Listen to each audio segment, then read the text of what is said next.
Bago natin simulan ang kwentong ito, shoutout ko muna yung mga bagong warrior members ko na sina Mark Tommy Vidalon, Eileen Palis, Cindy Calpa Cruz, Filipino Mom in Canada, Irene Gonzaga, Lihim na Aral, subscribe kayo dyan, Kuya Kevin YouTube channel, M. Secosa, at sa mga nag-renew ng badge na sina Chloe Trujillo, Helmar Aveno, Robin Villas, King Anthony Lipaw, Miss Danieles, Rhea Ruby, Black Candila Files, subscribe kayo dyan, Danny Siniel, at kay Bonsky Magkumot Crosilio.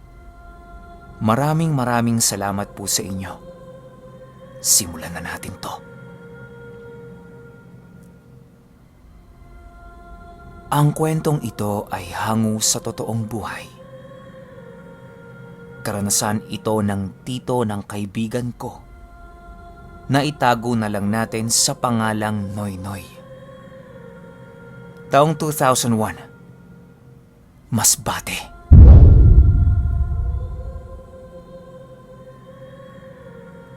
Itong mga panahong ito, kasalukuyang nakatira kami sa Paniki.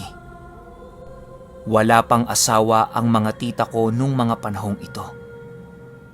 At masasabi kong kumpleto pa ang aming pamilya na nakatira sa iisang bubong. Lahat kami nagtutulungan upang matapos ang lahat ng gawain dito sa aming bahay. Di naman kasi kami mayaman. Tipong tama lang makaraos sa bawat araw na dumaraan. Yung bahay namin ay gawa na sa purong konkreto. Pero yung mga dugtong naming barong-barong sa bahay ay gawa pa sa pawid. Kaya kami gumawa ng barong-barong upang merong kaming mapaglagyan ng ibang gamit na hindi nakasya sa loob ng bahay. Gasera lang sa gabi ang nagsisilbing ilaw sa aming tahanan noong mga panahong yon. Masaya naman kami dahil napakaganda ng kapaligiran nung mga panahong ito. Marami pa kasing mga lugar na pwedeng paglaruan kahit kailan mo gusto. Tandang-tanda ko pa nung mga panahong ito na ginagamit namin ang dahon ng balinghoy upang pakulutin ang aming buhok. Ang balinghoy ay parang kamote ang bunga, pero malaki-laki lang ito ng konti. Purong puti lang din ang laman ng bunga nito. Kapag sasapit naman ang araw ng Sabado, sabay-sabay kaming pumupunta ng balon upang maglaba. Minsan dala-dala pa namin ang aming radyo sa balon upang makinig ng kondorilya. Ang kondorilya ay isang serye ng talinhagang kwento na sinusubaybayan namin itong mga panahong ito. Ang bida sa serye na ito ay kalahating agila at kalahating gorilya. Masasabi kong kaabang-abang talaga ang bawat tagpo sa seryeng yan. Para kasing si Pinuno din yung nagkukwento sa seryeng yon. Yung tipong araw-araw maliban sa araw ng linggo ay hindi nakukumpleto ang mga araw namin kapag hindi kami nakakapakinig ng kondorilya. Isang araw, 1:00 ng hapon, habang nakikinig kami ng kondorilya, biglang may pumunta sa bahay namin. Si Tio Noy Noy, galing sa Mandaon. Ang Mandaon ay isang munisipalidad dito sa lugar namin na di naman ganon kalayo sa Aroroy. Bago ka makarating sa Mandaon, dadaanan mo ang zigzag na tinutukoy ko doon sa kwento ng pamilya. Nagulat kami kasi hindi pa siya dapat uuwi ng mga oras na yon dahil umuuwi lang itong si Tito Nonoy tuwing katapusan ng buwan. Kalahati pa lang ng araw sa buwan na yon ang lumilipas, kaya napatanong si Tita Maria ng, "Oh, Noy, ba't umuwi ka?" Nagtatakang tanong nito. May nangyari eh. Basta, mamaya ipapaliwanag ko." Sabat naman itong si Noynoy habang papunta sa nanay ng tita ko upang magbesa. Matapos makapagpahinga nitong si Noynoy ng ilang oras, nag-umpisa na nga itong magkwento. Ayon dito, merong dumaong na barko sa pantalan ng Mandaon. 2 araw pa lang nakadaong yon pero marami na kaagad ang nawawalang bata. Ayon kay Noynoy, isang araw, habang nagtatrabaho siya sa may palengke di kalayuan sa may pantalan, merong nasipat ang mga tao roon na isang malaking barko. Di nila yon pinansin kasi nga baka mandaragat lang na dumaong doon. Maganda ang barko na yon na masasabi niyang mayaman talaga ang nagmamay-ari nito. "Boy, ganda ng barko oh," wika ni Noynoy habang nagbubuhat ng mga isda. "Oo nga, Noy. Mamaya silipin natin yan, ha?" Wika naman itong si Boy. Hanggang sa sumapit na nga ang hapon nung mga oras na yon. Wala nang trabaho sila Tito Noynoy. Kaya ang ginawa nilang magkaibigan, tiningnan nila ang barkong yon. Dali-dali silang pumunta ng pantalan upang masilayan ang barkong nakadaong di kalayuan sa pantalan. Nakababa lang kasi ang angkla ng barko sa dagat at hindi talaga yon lumalapit sa pantalan. Masasabi nating tama naman ang ginawa ng kapitan ng barkong yon dahil hindi nga naman masyadong malalim ang pantalan ng Mandaon. Di din kasi yon tumatanggap ng malalaking barko kagaya nitong nakita nila Noynoy. Ayon kay Noynoy, ang barkong nakita nila ay merong napakagandang puting kulay sa buong barko.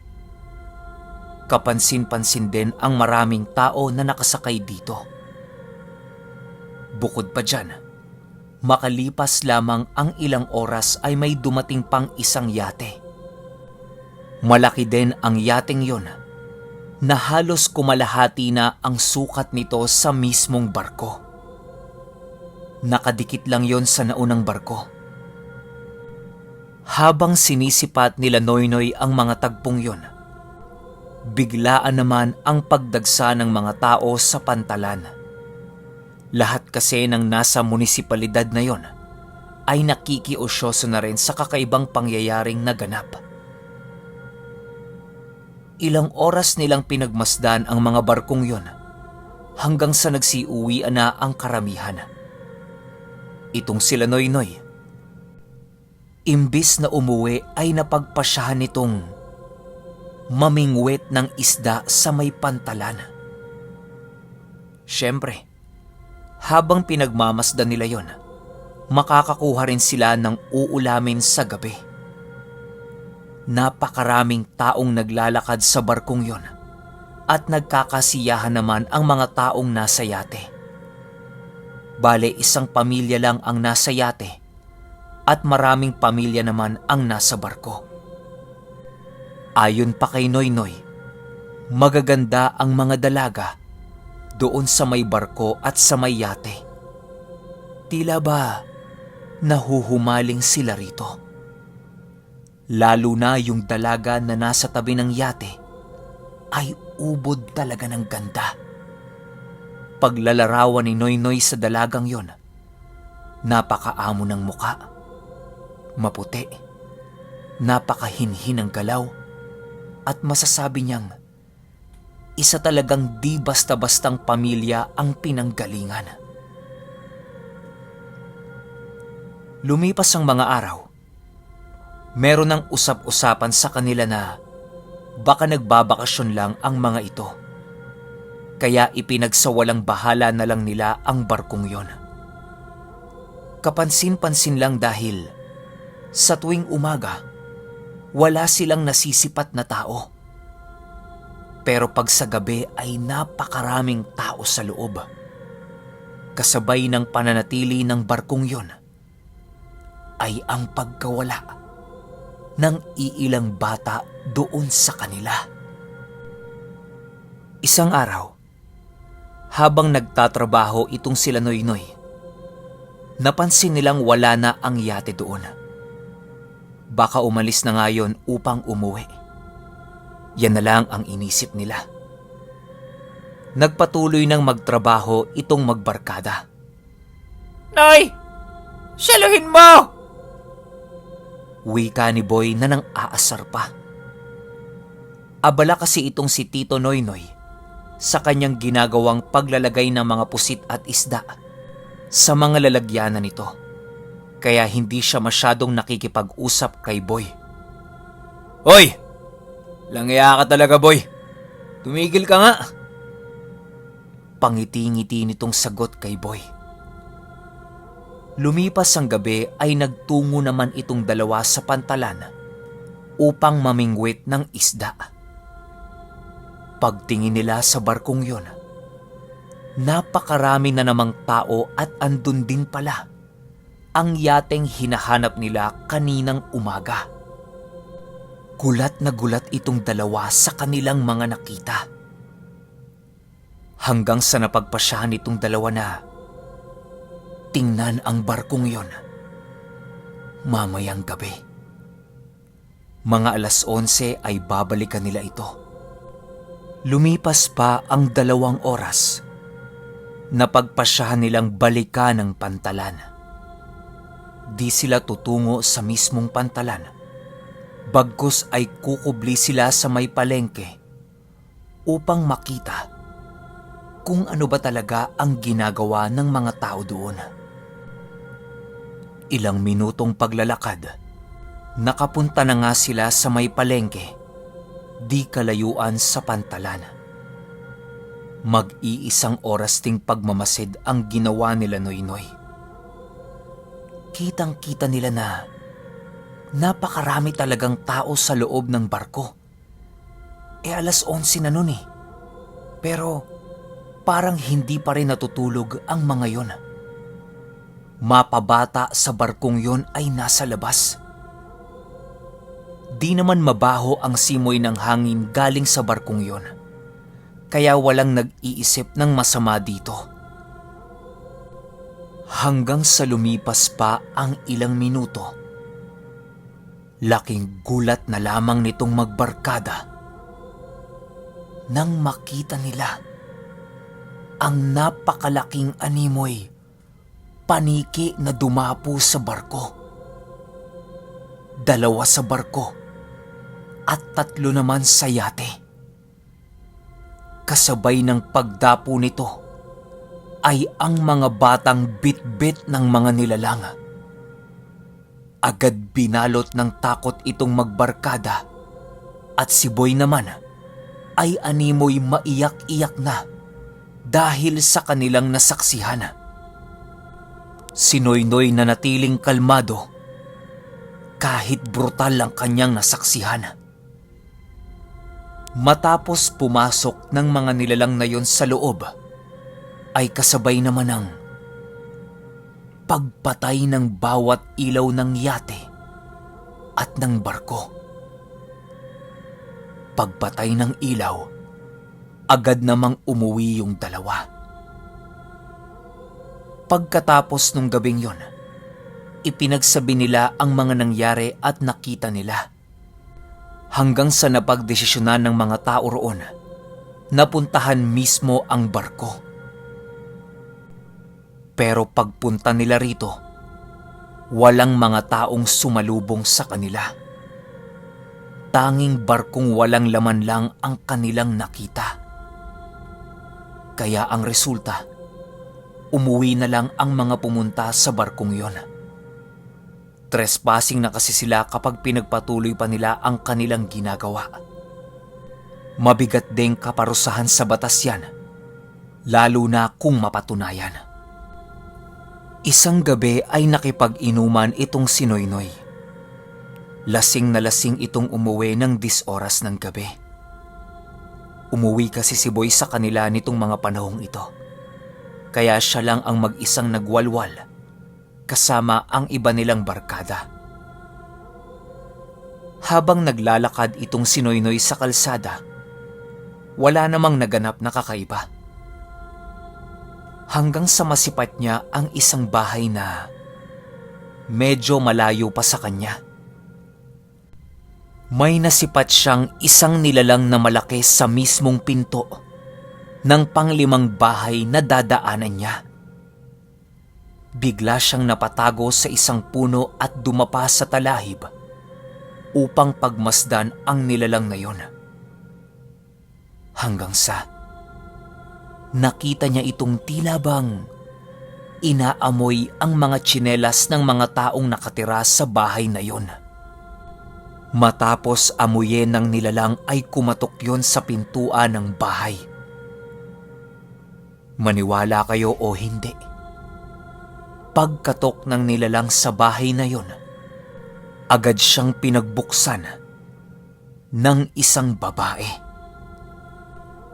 Yung inamoy na tsinelas ng aswang ay parabang pag-aari ng babae na nagbukas ng pintuan.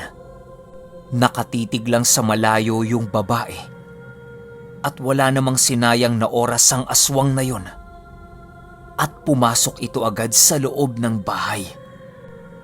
Pagkalabas ng nilalang, dala-dala niya ang isang batang lalaking tulala din. Hanggang sa lumisan na ito ng bahay. Matapos umalis nung aswang na yon, sumara naman kaagad ang pintuan ng bahay. Gulat na gulat itong si Noynoy sa kanyang nakita. Kumpirmado, isa yung angkan ng asbo.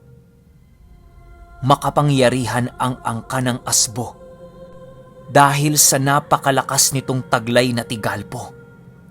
Yung tipong makakalimutan mo na meron kang mahal sa buhay na kinuha ng mga demonyong nilalang na ito. Walang alagang mga peste o insekto ang mga asbo. Nag-iisa lang yon kung umatake at kayang ipadaan ng tigalpo sa mismong tsinelas ng bibiktimahin ito o kahit na anong uri ng kagamitan ng isang tao basta hindi pa ito nalalabahan. Ganyan kabagsik ang isang ganap na asbo. Lalo na kapag matandang asbo pa ang iyong makakaharap. Siguradong purgatorio ang pupuntahan mo kapag nakaharap ka ng isa sa mga ito. Lalo na kung wala ka pang bakod o puder sa katawan. Mararanasan mo dito ang sakit habang kinakain ka ng mga yon ng buhay. Sabi-sabi kasi sa amin na kapag kumakain ng asbo, gusto nitong buhay ang kanyang biktima. Nanginginig na sa takot itong si Noynoy dahil sa kanyang nasaksihan. Matapos ang ilang minutong pagtatago, agad siyang tumakbo patungong bahay nila. Hindi siya nakatulog ng mga gabing yon dahil sa sobrang takot na kanyang naramdaman. Kahit ang pagkalasing at puyat, hindi tumalab sa kanya. Nakatitig lang ito buong magdamag sa kisame ng bahay habang malalim ang iniisip. Ang iniisip nitong si Noynoy ay kung bakit dito napadpad ang asbo sa kanila. Animoy ginagawa silang kainan ng mga ito. Pagkalipas ng gabing yon, agad niyang pinuntahan ang bahay ng nabiktima. Pagpunta niya rito, laking gulat na lamang niya nang makita niya ang pamilya na animoy walang nangyari. Yung batang tinangay nandoon pa. Pero nang masipat nitong si Noynoy ang bata, binalot siya ng takot. Dahil ang batang nakita niya na akala ng pamilya ay anak nila ay kakaiba. Dahil lubog ang mga mata nito na tila ba hindi normal para sa bata. Sumusunod lang yon sa kung anong gusto ng pamilya.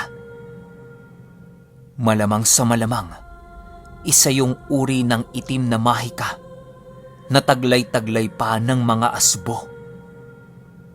Pinipilit ni Noynoy na hindi maniwala sa kanyang mga nasaksihan pero kahit anong pagkumbinse ang gawin niya sa kanyang sarili, hindi ito natatanggap sa kadahilanang kitang-kita mismo ng dalawang mata niya ang mga naganap sa kanilang munisipalidad.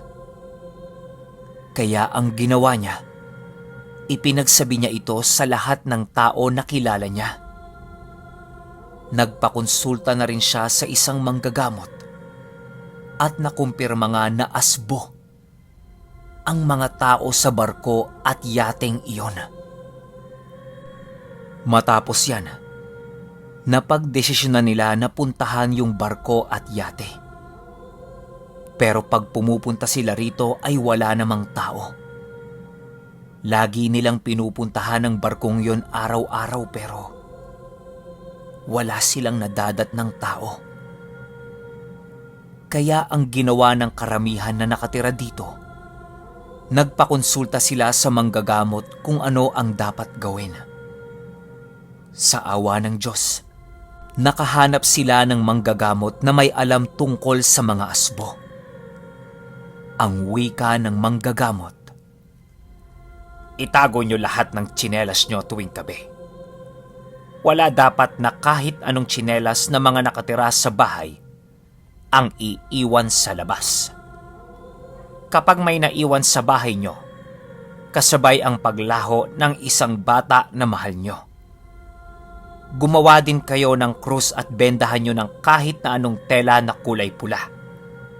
Isabit nyo yun sa labas upang hindi makapasok ang tigalpo ng asbo. Bagakay na matalim ang ilagay nyo sa labas at walis tingting na nakatayo pabaliktad ang nasa loob. Matapos yan ay ikinalat nila ang sinabi ng matandang manggagamot na yon. Ilang linggo pa ang nakalipas, ay wala nang nawawala sa lugar nila.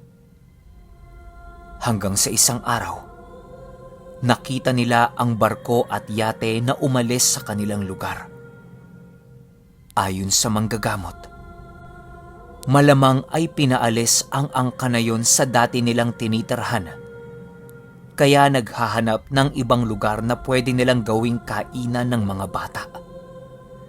Dagdag pa nito na maraming barko ang nagsisidaanan sa Capiz, Leyte, Samar at Masbate.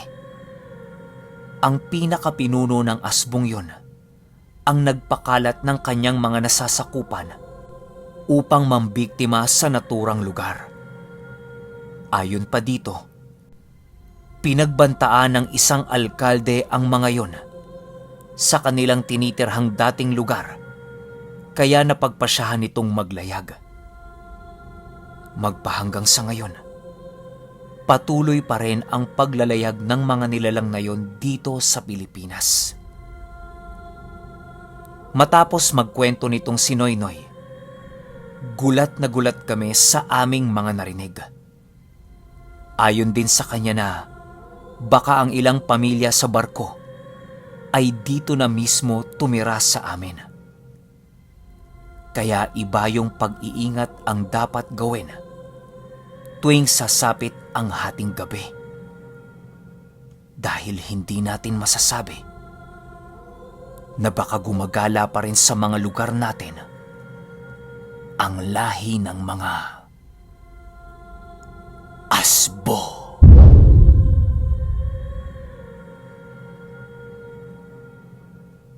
Okay, opinyon ko sa kwento. Ito sa akin lang bigla lang pumasok sa isip ko nung nabasa o narinig ko itong buong kwento na to. Hindi kaya itong barko ng mga asbo yung barkong ginto na nakikita sa Biringan? Kasi umiikot daw Leyte, Samar, Capiz, di ba? Di natin masasabi. Sa akin lang sa pagkakaalala ko ng mga kwento-kwentong Biringan, palagi silang may nakikitang barko, tapos yung nakakakita sa barko na yon, kung hindi nawawala nabubulag. Pero hindi ako sigurado kung yun ba talaga yon or konektado sila. 'Di ba? Yung asbo kasi ngayon ko lang narinig tong lahi na to, sa totoo lang. Kayo baka may nakakaalam pa tungkol sa lahi ng mga asbo. Usap tayo sa baba. Comment lang kayo. Yun lang. Hanggang sa susunod na kwento. Salamat.